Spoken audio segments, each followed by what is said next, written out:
I need you to imagine something for a second. You have just packed up your entire life in the United States. You have said goodbye to the land of ranch dressing, perfectly smoky barbecue sauce, and unlimited free refills. You move across the Atlantic, you touch down in the United Kingdom, and you think to yourself, okay, they speak English here, we share a lot of the same pop culture. How different can the food really be? I was literally shocked. I have been living in the UK for nearly 2 years now, and while I have completely adjusted to looking right before I cross the street and calling fries chips, there is one massive, completely unavoidable culture shock that I am still trying to recover from on a daily basis. We need to talk about the sauces. In the US, we have a very specific, unbreakable code when it comes to condiments. Ketchup is for fries. Mustard is for hot dogs. Mayo is for sandwiches. Ranch is for literally everything else. Our sauces make sense. They are logical. But when you walk down the condiment aisle in a British supermarket, you are stepping into a parallel universe of terrifying, oddly colored, historically complicated liquids that Americans look at and think are an absolute joke. But here is the truth. The British take their sauces more seriously than almost anything else in their culinary repertoire. These aren't just flavor enhancers, they are edible history lessons. And today I am going to expose the 9 British sauces that totally baffle Americans, why we think they are completely unhinged, and the deep, fascinating historical and psychological reasons why Brits will literally fight you in a pub parking lot if you insult them. Let's start with the one that genuinely made me gag the first time I heard the name. Number 1, salad cream. In the US, we would never ever put the words salad and cream next to each other. It sounds wrong. It sounds like a medical ointment. When an American hears salad cream, they picture someone pouring heavy whipping cream over a bowl of iceberg lettuce. But what is it actually? Salad cream is this pale, yellow, vinegary, strangely sweet emulsion that looks exactly like mayonnaise but tastes like mayonnaise that has gone rogue. The historical context of this sauce is actually mind-blowing. Salad cream was introduced by Heinz back in 1914, but it absolutely exploded in popularity during the Second World War. During the war, the UK was under incredibly strict rationing. You could not just go out and buy eggs and oil, which are the main ingredients for traditional mayonnaise. So Heinz created this alternative that used significantly less oil and egg and packed it full of vinegar, mustard, and sugar to make up for the lack of rich fats. It was a wartime survival mechanism disguised as a condiment. Psychologically, Americans hate it because our palate expects sauces that look like this to be rich and creamy. We want the buttermilk goodness of a ranch or the savory fat of a good mayo. When we taste salad cream, the sharp, aggressive hit of vinegar feels like a betrayal. But to a British person, that acidic tang is the taste of summer. They put it on sandwiches, they dip chips in it, they put it on boiled eggs. In 1999, Heinz actually announced they were going to discontinue salad cream because sales were dropping. The British public lost their collective minds. There was a literal national outcry. It was debated in Parliament. Heinz received so much backlash that they had to publicly apologize and keep it on the shelves. Americans look at it as a joke, a failed mayonnaise. But to Brits, it is a cultural institution that survived the Blitz. Number 2 on the list of sauces Americans think are a joke is bread sauce. Yes, you heard me correctly, bread sauce. My first Christmas in the UK, my British friends invited me over for a traditional roast turkey dinner.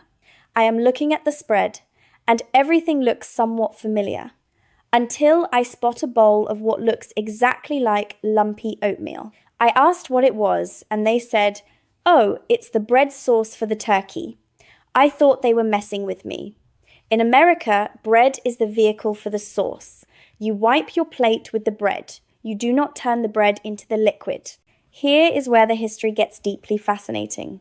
Bread sauce is one of the only surviving dishes from the medieval period in British culinary history. Hundreds of years ago, before the French culinary technique of using a roux, which is fat and flour, to thicken sauces, became the global standard, cooks across Europe used stale bread to thicken their liquids. You didn't waste anything in a medieval kitchen. If bread went rock hard, you soaked it in milk or broth, added onions, cloves, and mace, and boiled it down into a savory porridge to serve alongside roasted game birds. The rest of the world moved on. The French invented incredibly sophisticated, silky smooth sauces. Americans adopted gravy made from pan drippings and cornstarch. But the British? They held on to this medieval peasant thickener with an iron grip. Psychologically, this is where the American and British culinary mindsets completely diverge. Americans prioritize texture almost as much as flavor. We hate lumpy sauces.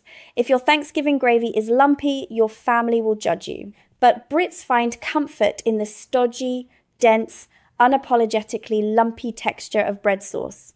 The counter-argument Brits make is that the creamy, clove-infused flavor perfectly cuts through the dryness of turkey meat. And honestly, once you get past the fact that you are eating wet bread, they aren't completely wrong. Quick thing before we get to the worst two on this list. The data on this channel shows that over 80% of you watching right now are not subscribed. That means you are showing up for the content, you are enjoying these wild cultural deep dives, but the algorithm has no reason to show you the next video. Hit subscribe so you do not miss the next one, because I have so much more of this culture shock content coming your way. Moving right along to number 3, and this one is a true late night staple: chip shop curry sauce. Picture this. You are in America, you go to a fast food place, you order French fries, and you expect ketchup.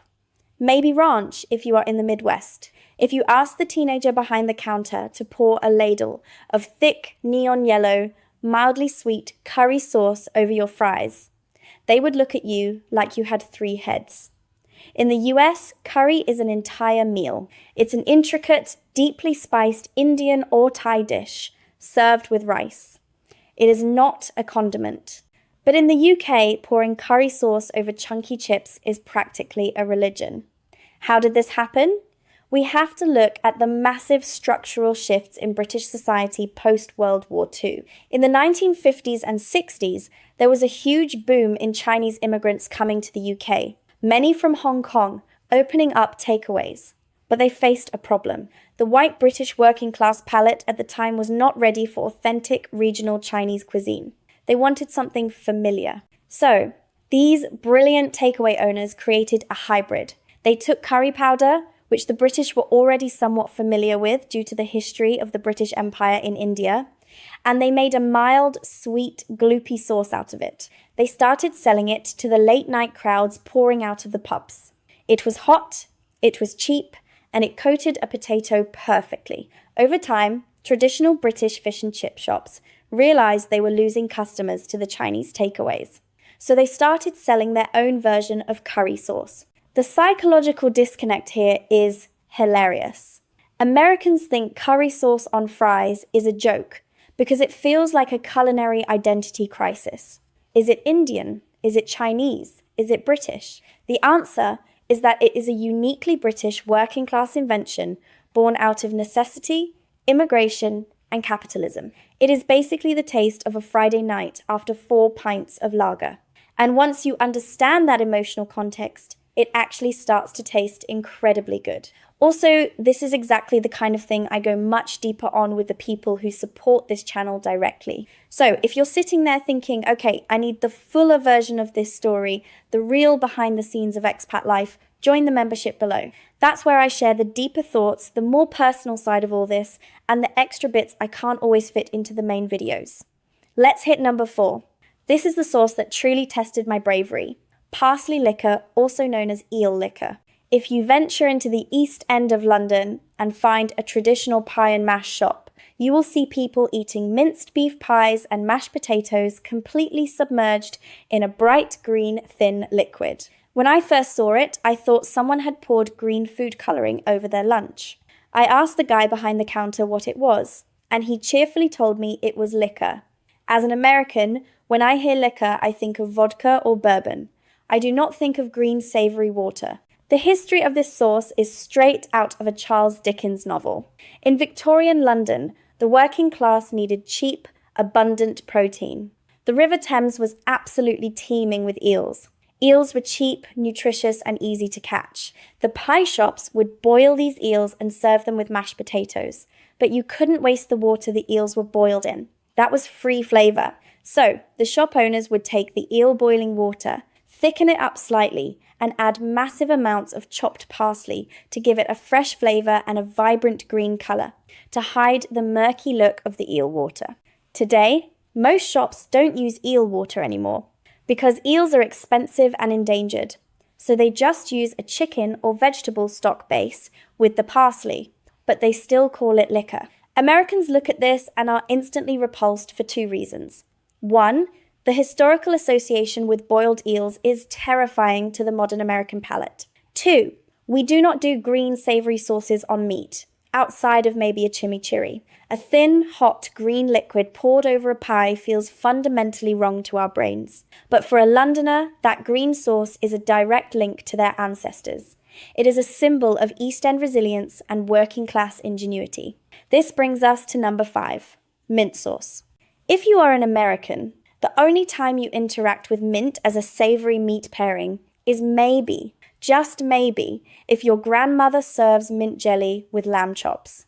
And American mint jelly is a bizarre creation. It is bright, translucent, neon green, and has the texture of Jell-O. It basically looks and tastes like sweet toothpaste. So when I ordered lamb in a British pub and they brought out a little jug of British mint sauce, I was so confused. It wasn't a jelly. It was literally chopped dark green mint leaves floating in a pool of sharp malt vinegar with just a tiny bit of sugar to take the edge off. I took a bite and the acidity practically slapped me in the face. Why do Brits do this? The historical context goes all the way back to the Roman Empire. When the Romans conquered Britain, they brought mint with them. Fast forward to the medieval era, and the English were obsessed with preserving herbs in vinegar to survive the brutal winters.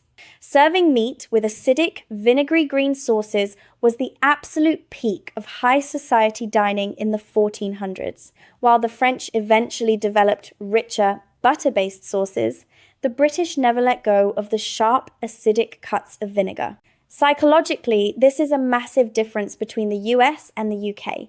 The American palate is heavily skewed towards sugar and smoke. We like sweet barbecue sauces, sweet ketchup, honey mustard. The British palate is heavily skewed towards acidity. They love malt vinegar on their chips, they love pickled onions, and they love the sharp, aggressive bite of raw vinegar and mint against the rich, fatty meat of a roasted lamb. Americans think it looks like lawn clippings soaked in acid.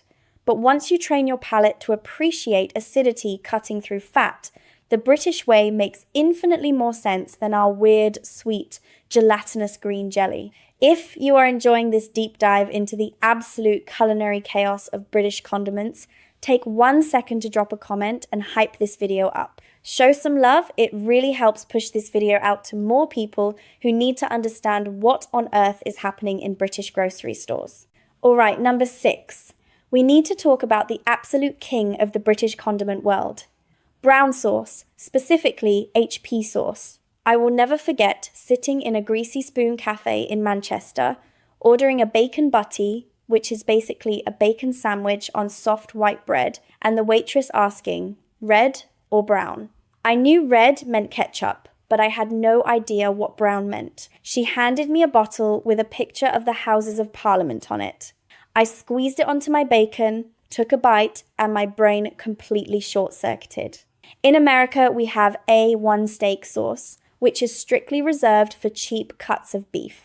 We have barbecue sauce, which is smoky and sweet. We do not have a universal everyday brown sauce for breakfast. HP sauce is a flavor profile that Americans genuinely struggle to categorize. It is tart, it is tangy, it is slightly spicy, it is sweet, and it is incredibly savory all at once. The story of HP sauce is basically the story of the British Empire in a bottle. It was invented in 1895 by a man named Frederick Gibson Garton in Nottingham. He supposedly heard that a restaurant in the Houses of Parliament had started serving his sauce. So he slapped a picture of the building on the label, called it HP, and a legend was born. But look at the ingredients. Tomatoes, malt vinegar, dates, and most importantly, tamarind.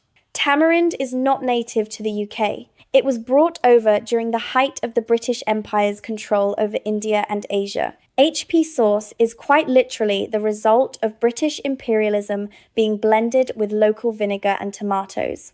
Americans think it's a joke because we cannot understand putting something that tastes like a spicy, fruity steak sauce on breakfast eggs and bacon. It violates our breakfast rules. Breakfast in America is either sweet with maple syrup or savory with salt, pepper, and hot sauce. We don't do tangy and fruity on our breakfast meats. But in the UK, HP sauce is an institution. In fact, in 2007, when Heinz, who owns the brand, decided to move the production of HP sauce from Birmingham to the Netherlands, there was national outrage. Politicians got involved. People boycotted. That is how deeply embedded this complex, tamarind-laced brown liquid is in the British psyche. Number 7 is a sauce that sounds incredibly fancy, but is actually one of the most hilariously simple things I have ever eaten. Marie Rose sauce. When I went to a nice restaurant in London and saw a prawn cocktail on the menu with Marie Rose sauce, I assumed I was getting the American cocktail sauce experience. In the US, cocktail sauce is serious business. It is ketchup mixed with a massive, eye-watering amount of horseradish. You dip a cold shrimp in it, and the horseradish goes straight up your nose and clears your sinuses. It is aggressive, and we love it. So, my British prawn cocktail arrives, and the prawns are smothered in a pale, pink, creamy sauce. I took a bite, and I was so incredibly let down. It was just ketchup mixed with mayonnaise. Americans look at this and laugh, because we call this fry sauce. In Utah, they literally call it fry sauce. In other parts of the US, we call it Thousand Island dressing, if you add some pickles. It is burger sauce.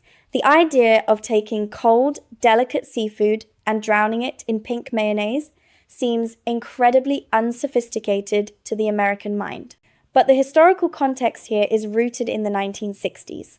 A famous British television cook named Fanny Cradock popularized this specific combination, though she likely adapted it from classic French sources. To make a true British Marie Rose, you don't just mix ketchup and mayo.